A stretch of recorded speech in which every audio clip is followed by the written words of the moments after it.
selamat datang di video pembelajaran komunikasi analog bersama saya, Selva Margareta.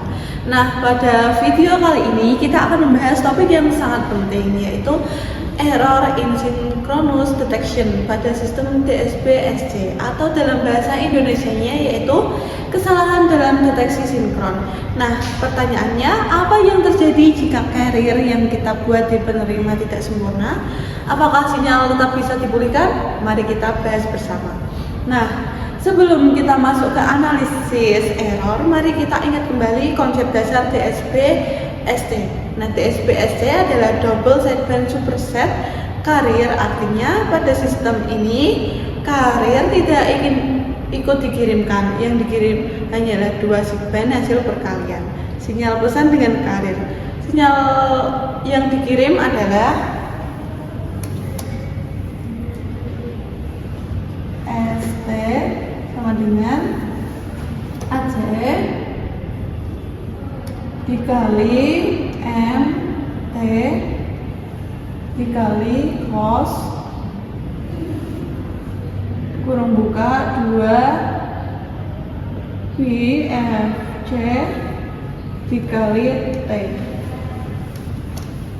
Karena carrier tidak dikirim, maka di sisi penerima kita harus membangkitkan carrier sendiri secara lokal. Carrier lokal ini harus benar-benar sama persis dengan carrier aslinya, baik frekuensinya maupun fasenya.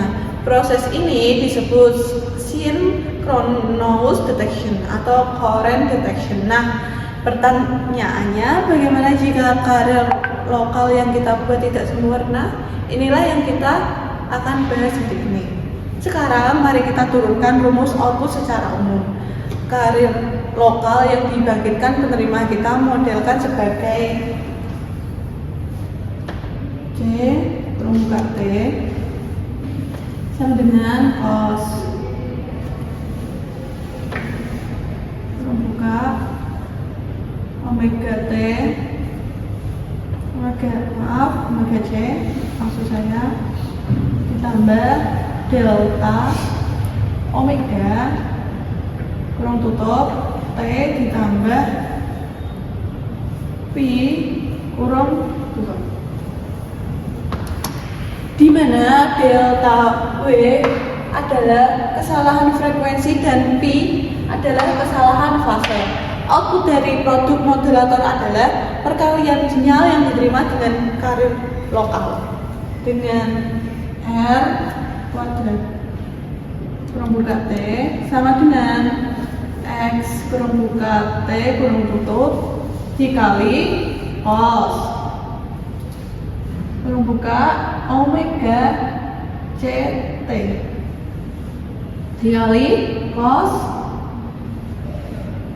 kurang buka omega C ditambah delta W kurang tutup T ditambah pi kurang tutup.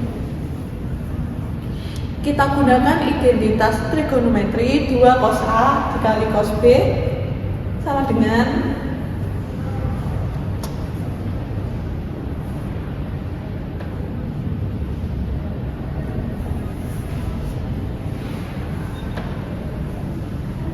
dikali cos B sama dengan cos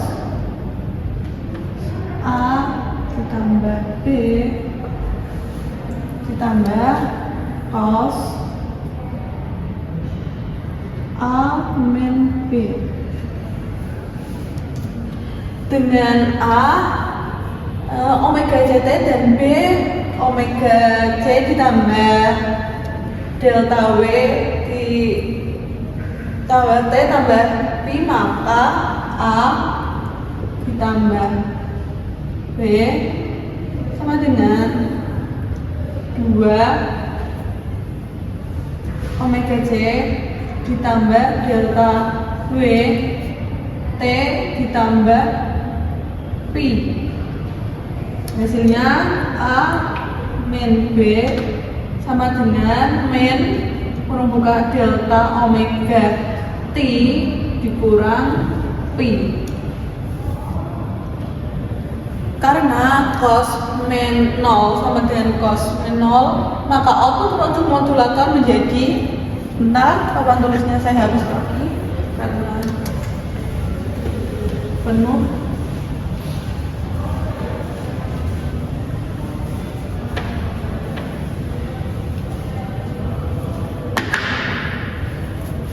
Hasilnya yaitu R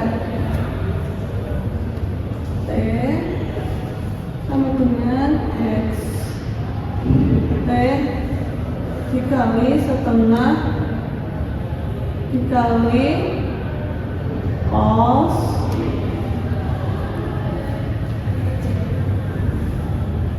dua WJ ditambah delta omega T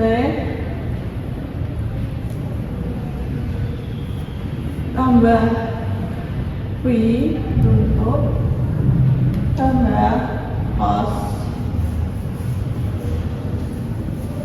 delta omega T ditambah P kurang tutup. Setelah melewati low pass filter, komponen frekuensi tinggi di sekitar 2 omega C akan dibuang. Yang tersisa hanya komponen frekuensi rendah dengan R T sama dengan setengah dikali X kurung buka T kurung tutup dikali cos kurung buka delta omega T ditambah P.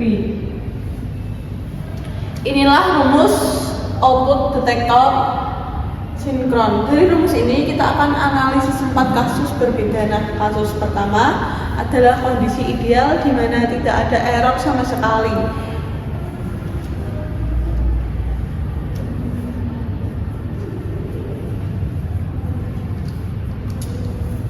Substitusikan ke rumus umum dengan ini udah nggak dibahas lagi. Untuk kasus pertama kita gunakan rumus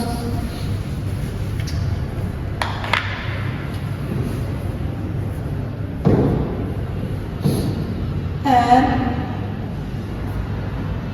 T sama dengan setengah dikali X buka kurung tutup T dikali cos 0 sama dengan setengah dikali X kurung buka kurung tutup T dikali 1 sama dengan setengah X kurung buka kurung tutup T.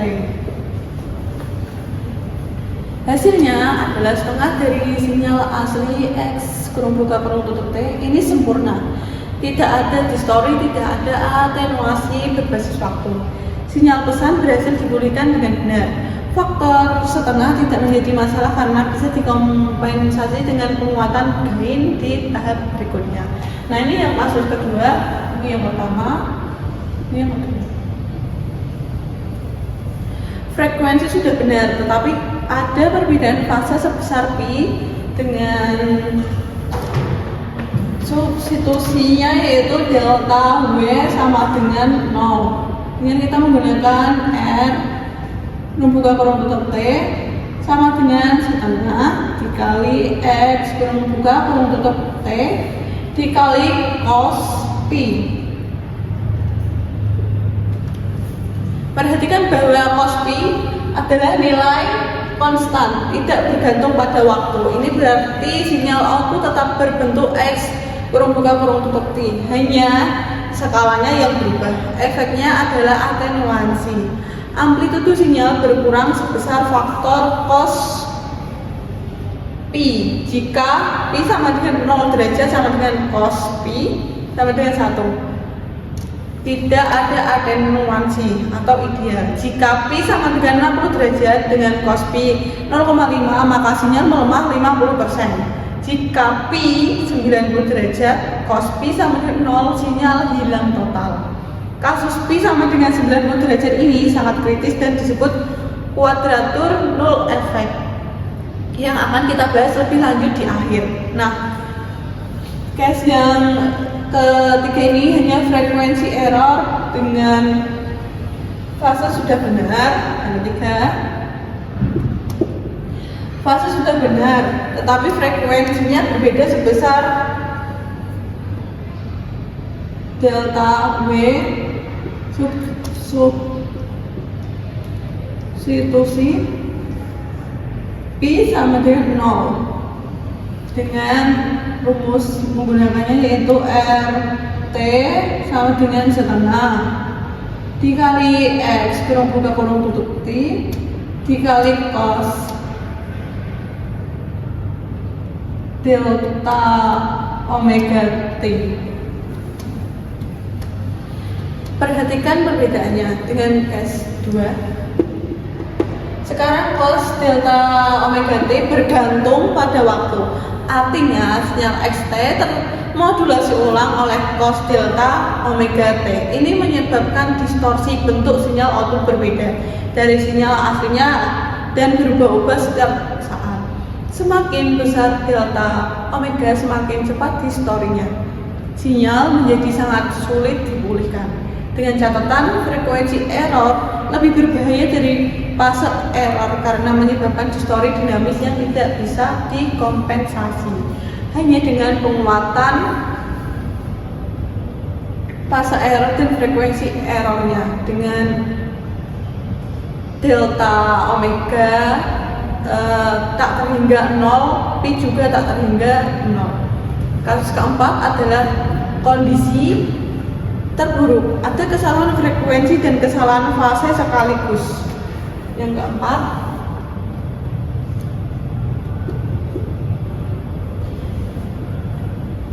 dengan RT sama dengan setengah dikali MT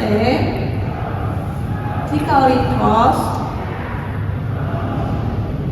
delta omega T ditambah Pi.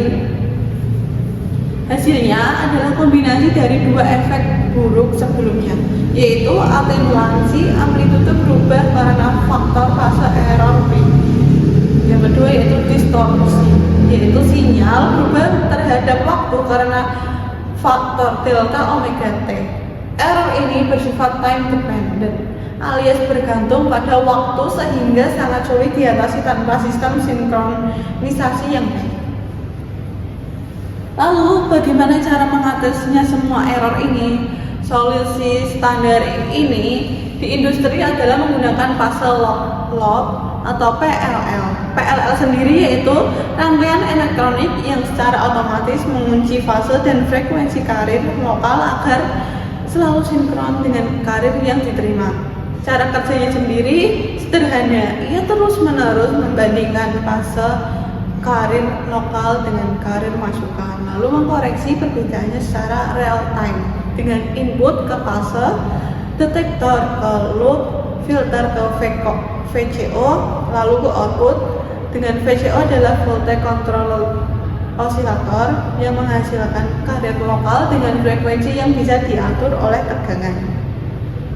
Dengan PLL, sistem deteksi sinkron menjadi jauh lebih handal meskipun ada noise atau pergeseran kecil pada karir. Baik, kita sampai di video akhir ini. Mari kita rangkum apa saja yang sudah kita pelajari hari ini.